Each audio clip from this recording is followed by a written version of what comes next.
Halo teman-teman semua, Assalamualaikum warahmatullahi wabarakatuh. Perkenalkan, nama saya Adari Sembiring dari kelas AB3C, jurusan Administrasi Niaga, Prodi Administrasi Bisnis, Stambul 2020 Politeknik Negeri Medan. Jadi di video kali ini saya akan membahas dari rangkuman saya yang saya letakkan di PowerPoint yang berisi 3 bab tentang ilmu ekonomi, yaitu bab pertama tentang bidang studi ilmu ekonomi.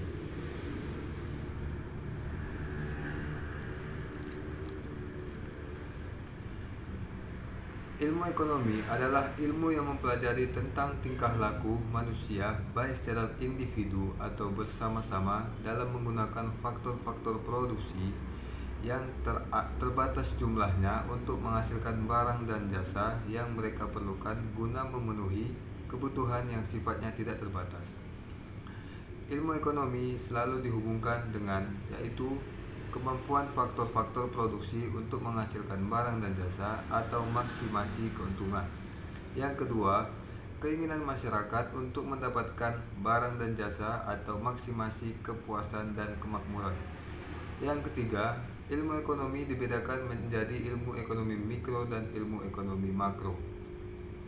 Pertama, ilmu ekonomi makro. Ilmu ekonomi mikro. Ilmu ekonomi mikro yaitu cabang ilmu ekonomi yang mempelajari bagian-bagian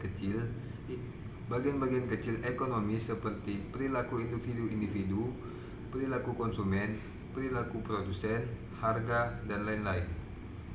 Ekonomi mikro menitik beratkan kepada analisis dalam menentukan pilihan untuk mewujudkan efisiensi penggunaan faktor produksi, mencapai kepuasan, hasil atau keuntungan yang maksimum.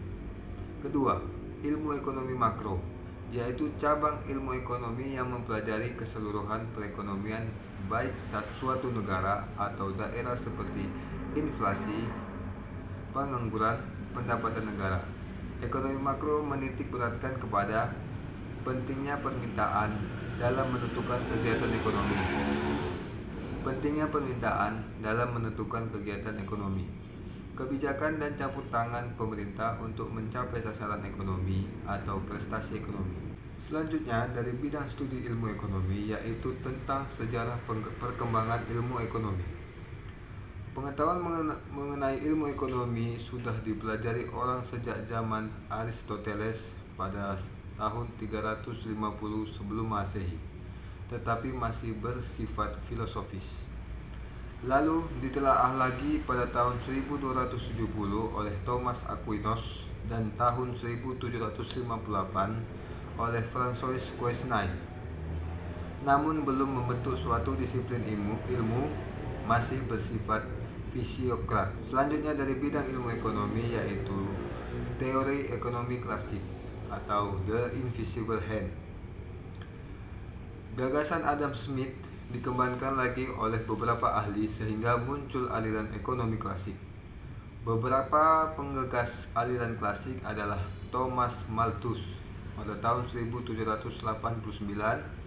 dan David Ricardo pada tahun 1817. Penganut aliran klasik percaya bahwa perekonomian berjalan atas dasar mekanisme pasar atau tangan tak tampak. Keyakinan tersebut disebabkan karena ada hukum yang mengatakan supply creates its own demand, atau perekonomian selalu dalam keadaan full employment. Pemikiran klasik menghasilkan perkembangan bagian ilmu ekonomi yang dikenal dengan teori ekonomi mikro. Teori ekonomi klasik mencapai titik puncak pada tahun 1920-an. Pada saat itu, teori klasik berhasil mengangkat perekonomian bangsa Amerika dan Eropa. Yang kedua, teori ekonomi neoklasik. Depresi ekonomi tersebut mengakibatkan ketidakpercayaan orang terhadap teori ekonomi klasik dan mengakibatkan kemunculan teori baru yaitu teori ekonomi neoklasik. Munculnya teori baru itu tersebut dipelopori oleh John Maynard Keynes pada tahun 1936 dalam bukunya yang berjudul The General Theory of Employment, Interest and Money. Pemikiran Keynes ini didasarkan pada perlunya campur tangan pemerintah dalam perekonomian. Pemikiran Keynes menghasilkan perkembangan bagian ilmu ekonomi yang dikenal dengan teori ekonomi makro.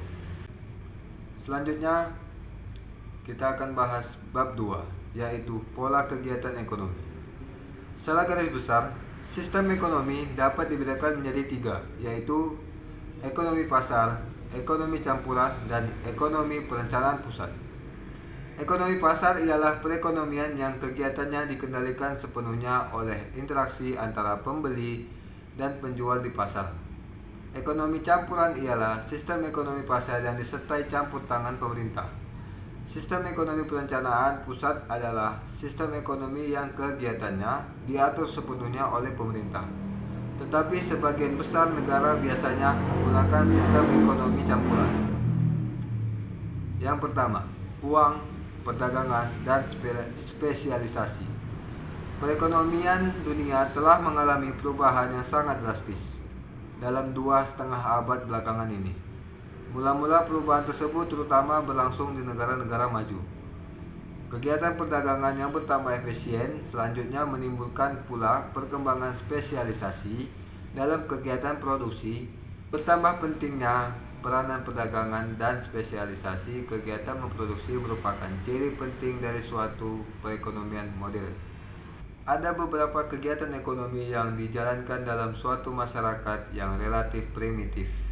Antara lain yaitu yang pertama, produksi untuk memenuhi kebutuhan sendiri.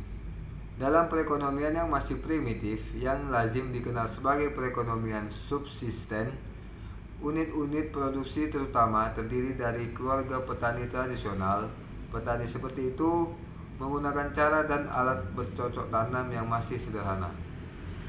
Tingkat produktivitasnya kegiatan mereka masih rendah dan tingkat produksi hanya cukup untuk kehidupan yang sederhanaan.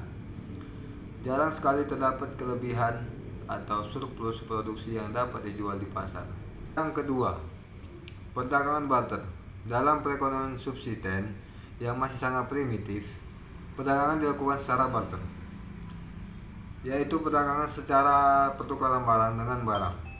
Dalam perdagangan seperti itu, haruslah wujud keadaan di mana seseorang ingin menukarkan barang yang dihasilkannya dengan satu barang lain dan seorang lain memproduksi barang yang diingini orang yang pertama dan bersedia menukarkan barang tersebut dengan barang yang dihasilkan yang pertama.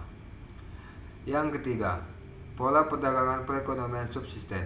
Pada saat ini perdagangan secara barter tidak banyak lagi dilakukan. Pada perekonomian subsisten ini, uang telah digunakan sebagai alat perantaraan dalam tukar-menukar. Yang kedua, pola kegiatan ekonomi dalam perekonomian uang. Perekonomian yang menggunakan uang sebagai perantara dalam kegiatan tukar-menukar atau perdagangan dikenal sebagai perekonomian uang. Namun demikian, pentingnya uang dalam masyarakat berbeda satu sama lain. Dalam perekonomian subsisten, uang tidak terlalu penting peranannya karena kegiatan perdagangan masih sangat terbatas. Sebaliknya dengan di Amerika Serikat dan Jepang. Secara umum, kemajuan perekonomian akan menyebabkan peranan uang menjadi semakin penting dalam perekonomian. Hal ini karena semakin maju perekonomian, maka makin penting kegiatan perdagangan dalam perekonomian tersebut. Dalam perekonomian subsisten, perdagangan adalah terbatas karena produksi yang dihasilkan terutama untuk memenuhi kebutuhan sendiri. Penggunaan uang telah memungkinkan mereka melakukan spesialisasi, yaitu setiap orang tidak lagi menghasilkan barang dan jasa yang diperlukan, tetapi menghususkan menghasilkan barang atau jasa yang dapat disediakannya dengan lebih efisien. Yang ketiga, kebaikan-kebahagiaan spesialisasi. Wujudnya spesialisasi yang tinggi merupakan ciri penting suatu perekonomian modern. Terdapat kaitan yang rapat antara perkembangan ekonomi dan spesialisasi, di mana semakin tinggi perkembangan ekonomi, semakin tinggi pula tingkat spesialisasi. Sebaliknya, tanpa spesialisasi suatu perekonomian tidak dapat mencapai perkembangan yang tinggi. Mengapa spesialisasi merupakan prasyarat bagi perkembangan ekonomi? Apakah keuntungan-keuntungan yang dapat diperoleh dari spesialisasi? Spesialisasi semakin berkembang sebagai akibat penggunaan uang dan sebagai akibat perkembangan perdagangan. Artinya, perdagangan yang bertambah luas dan semakin efisien akan menimbulkan spesialisasi yang lebih baik.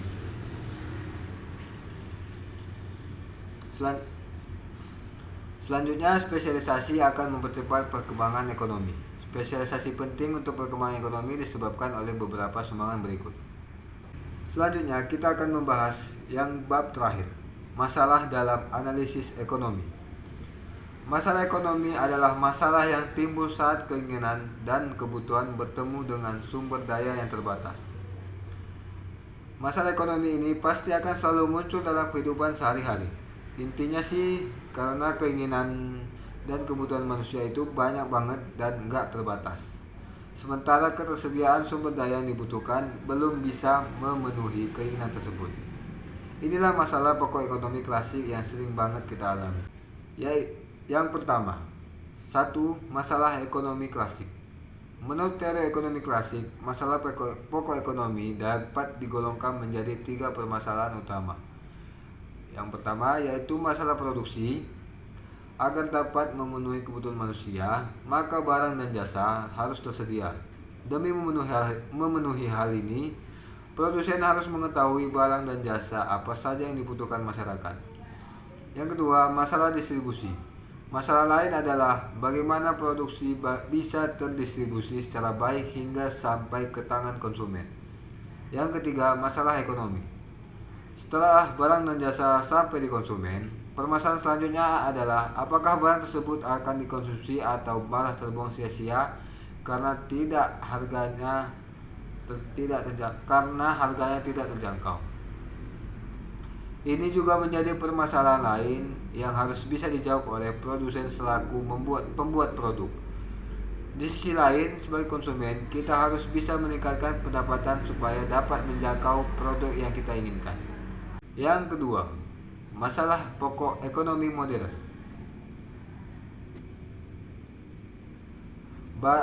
Barang dan jasa apa yang diproduksi dan seberapa banyak. Masalah pokok pertama yang penting dalam ekonomi adalah bagaimana produsen dapat menentukan barang dan jasa apa yang diproduksi. Selain itu, banyaknya jumlah produk juga harus diperhitungkan. Kenapa? Ini tentu karena kalau sampai salah perhitungan, produsen akan mengalami kerugian, bahkan bisa bangkrut karena barangnya menumpuk sia-sia. B. Bagaimana cara memproduksi barang tersebut? Setelah barang dan jasa sudah ditentukan jenis dan jumlahnya, maka masalah selanjutnya adalah teknik produksinya. Dengan sumber daya yang ada, produsen harus bisa menentukan teknik produksi yang paling efisien untuk mereka. Berapa banyak jumlah karyawan? Teknik apa yang digunakan? Selain itu, produsen juga harus bisa menentukan apakah akan memproduksi dengan tenaga manusia atau bantuan mesin. Baiklah, sampai di situ saja penjelasan saya. Lebih dan kurang saya mohon maaf. Bila ada kesalahan saya dari penjelasan saya tadi, saya mohon maaf. Saya ucapkan terima kasih banyak atas perhatiannya. Wassalamualaikum warahmatullahi wabarakatuh.